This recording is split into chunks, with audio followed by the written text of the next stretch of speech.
നമസ്കാരം. Raf talk ഫുട്ബോളിലേക്ക് അവർക്കും സ്വാഗതം. അർജൻറ്റീനയുടെ നവംബറിലെ കേരളത്തിലേക്കുള്ള വരവ് വളരെ ആകാംക്ഷയോടുകൂടി കാത്തിരിക്കുകയാണല്ലോ നമ്മളൊക്കെ. ആരായിരിക്കും അർജൻറ്റീനയുടെ എതിരാളി കേരളത്തിൽ എന്നുള്ളതാണ് ഇപ്പോൾ നമ്മളൊക്കെ ഉറ്റുനോക്കുന്നത്. അത് ഒരു പക്ഷേ ഓസ്ട്രേലിയ ആയിരിക്കും എന്ന വാർത്തകൾക്ക് വലിയ പ്രാമുഖ്യം ഇപ്പോൾ ലഭിക്കുന്നുണ്ട്. പല മലയാള മാധ്യമങ്ങളും അത് റിപ്പോർട്ട് ചെയ്ത് കഴിഞ്ഞിട്ടുണ്ട്. സൗദി അറേബ്യയുടെ പേരും ചിലരെങ്കിലും പറയുന്നുമുണ്ട്.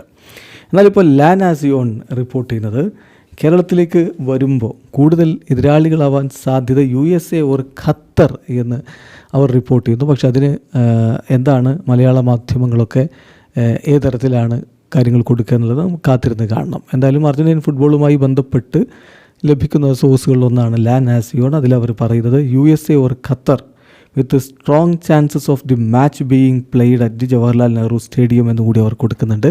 അതായത് കൊച്ചിയിലെ ജവഹർലാൽ നെഹ്റു സ്റ്റേഡിയത്തിൽ മത്സരം നടക്കാനാണ് ഏറ്റവും അധികം സാധ്യത. അതങ്ങനെ തന്നെയാണ്. പിന്നെ USA ഓർ ഖത്തർ എന്നുള്ളതാണ് അവരിപ്പോൾ പറയുന്ന എതിരാളികളുടെ ലിസ്റ്റ്. എന്തായാലും ആരായിരിക്കുമെന്നുള്ളത് കണ്ടറിയണം. അതേസമയം അർജൻറ്റീനയുടെ നവംബറിലെ ഫിഫ ഇൻ്റർനാഷണൽ ബ്രേക്കിലെ മത്സരങ്ങൾ നവംബർ 10 മുതൽ 18 വരെയുള്ള സമയത്ത് ആദ്യ കളി അങ്കോളയിലാണ്. ആ ഒരു മത്സരം ഒരു പക്ഷേ അങ്കോളയ്ക്കെതിരെ തന്നെയായിരിക്കും എന്നാണ് വരുന്ന റിപ്പോർട്ടുകൾ. അതാണ് ഇപ്പോൾ ലാ നാസിയോൺ റിപ്പോർട്ട് ചെയ്യുന്നത്. The opponent likely to be Angola. മത്സരം നടക്കുക അവരുടെ ലുവാൻഡയിലായിരിക്കും, അതായത് അവിടുത്തെ ക്യാപിറ്റലിലായിരിക്കും.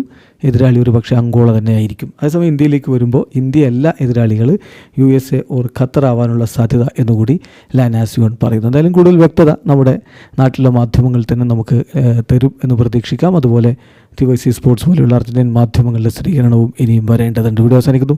ഫുട്ബോൾ ലോകത്തെ കൂടുതൽ വിശേഷങ്ങളുമായി റാഫ് ടോക്സ് കൊണ്ടുവെത്താം.